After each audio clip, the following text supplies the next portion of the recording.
Les animaux de compagnie originaux sont souvent des phénomènes de mode. Les derniers à en faire les frais sont les chouettes et les hiboux, achetés en masse suite à la saga Harry Potter. Aujourd'hui, ces rapaces se retrouvent souvent mal en point dans des refuges abandonnés par leurs propriétaires. Daniel et Dominique ont choisi Images à l'appui pour dénoncer cette situation scandaleuse. Nous nous trouvons devant deux chouettes effraies qui sont domestiquées, qui ont été relâchées ou elles se sont échappées par inadvertance, ça peut arriver aussi. Malgré nos tentatives de recherche avec le numéro de bague, les deux propriétaires ne se sont pas manifestés. Ces deux rapaces sont victimes de leur succès. Suite à la saga Harry Potter, chouettes et hiboux ont été adoptés en masse, mais les années ont passé et avec elles, l'engouement pour ces oiseaux. Ce qu'on remarque surtout, c'est qu'à chaque nouvelle sortie de film, la mode change. Ça a été le phénomène Harry Potter, nous avons eu les 101 Dalmatiens.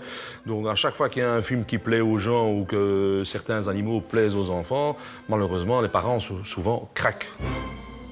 Le problème, c'est qu'un animal, c'est toujours une marchandise, malheureusement, mais c'est aussi un être vivant.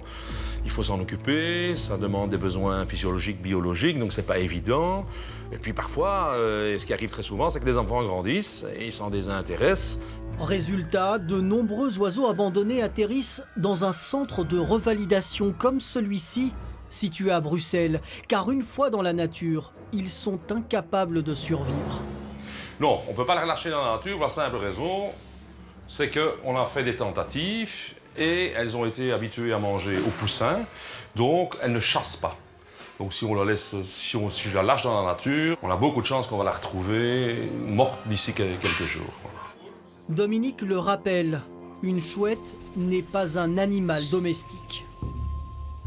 Ça vit sur son bâton ou attaché à la longe. C'est très beau comme animal, ça fait pas beaucoup de bruit, mais c'est pas un animal de compagnie. Nous continuons notre enquête dans un autre centre de revalidation chez Daniel, en plein cœur du Hainaut. Ici aussi, on déplore de nombreux abandons. Oui, c'est quand même pas une vie en cage, hein. Il attend sa pitance le matin, le soir, et il a que ça comme vie. Et dans une cage, il ne se développe pas, il est pas bien. C'est pas un animal heureux. L'espèce qui a le plus de succès est la chouette effraie. Elle ressemble à un harfang des neiges, l'oiseau d'Harry Potter, mais coûte beaucoup moins cher. Mais c'est vrai que la harfang des neiges est un animal scandinave. Et alors c'était très cher, ça se vendait très cher, jusqu'à 3 000 €. Alors il y a des éleveurs qui ont eu l'idée d'essayer d'avoir une espèce de rapace, la chouette effraie, qui ressemble plus ou moins. Et la loi, la législation belge autorise les élevages, mais il y a des conditions que malheureusement les éleveurs ne disent pas tout aux gens qui veulent s'en acquérir. À Bruxelles, l'achat, la vente et la détention des rapaces sont interdits, mais pas en Wallonie. N'importe qui peut donc vendre ou acheter un spécimen. Il suffit que les papiers de l'oiseau soient en règle. De nombreux animaux sont donc vendus par des particuliers, principalement sur Internet. Le but de mettre ces annonces et de vendre, c'est de se faire de l'argent, c'est tout. Hein. On n'a jamais demandé à ces sites de bloquer l'accès de la vente de ces animaux. On est resté sans réponse. Donc malheureusement, l'annonce est gratuite. Vous avez un animal à vendre, ça dure quoi, 10 minutes, un quart d'heure pour la mettre en ligne, et bon, si vous avez de la chance, ça peut être vendu. Le problème là-dedans, c'est la facilité de la vente. Conséquence, des rapaces se retrouvent parfois dans les mains de personnes incapables de s'en occuper. C'est ce que nous avons constaté chez un vendeur particulier. Nous avons joué les clients intéressés, mais inexpérimentés. Comme je m'y connais pas du tout, je voulais voir ce que je devais prévoir. Pour ça, je dois rien avoir de spécial. Vous avez tous les papiers qu'il faut. Donc on vient, vous aviez dit avec du liquide, ça c'est bon. Oui, le liquide. Je dois rien vous apporter d'autre, vous disiez la... Non, les papiers, je les ai, c'est bon. Ok, donc ma carte d'identité. Non, pas besoin de carte d'identité. Et j'ai une boîte prête là pour s'il est encore là. Moi, si je ne connais pas, c'est pas grave, quoi. Je me renseigne, il y a dans des bouquins ou... Moi, c'est sur Internet.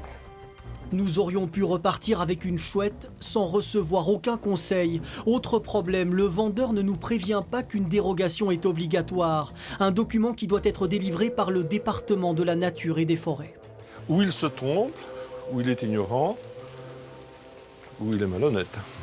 Vous allez aller chez un éleveur, je voudrais une chouette, je vous fais les papiers, je vous fais la CITES. Bien sûr, la CITES, c'est la carte d'identité de l'animal, mais il oublie de dire, vous achetez l'animal, mais à côté, vous avez une obligation d'avoir la dérogation d'autorisation d'animal sauvage né en élevage. Vous ne pouvez pas l'acheter comme un chien ou un chat, arriver chez vous et dire voilà, j'ai ma chouette. Ça, c'est pas vrai. Par le biais de notre émission, Dominique et Daniel souhaitent lancer un appel. Il serait bien que le législateur oblige l'éleveur à dire vous pouvez vendre vos produits, hein, c'est comme ça qu'il faut l'appeler, c'est un produit, c'est une marchandise, mais vous devez informer les gens des conditions de détention. Méfiez-vous, ça on peut dire. N'achetez pas. Il y a assez d'animaux dans les refuges pour prendre ou pour adopter. Et surtout, pas au coup de tête. Ça sert à rien, le coup de tête. On le regrette et puis on s'en débarrasse. Et puis c'est les refuges qui sont coincés avec ça, quoi. Vous voilà prévenu, les animaux domestiques sont de précieux compagnons, mais renseignez-vous bien, ce sont avant tout des êtres vivants.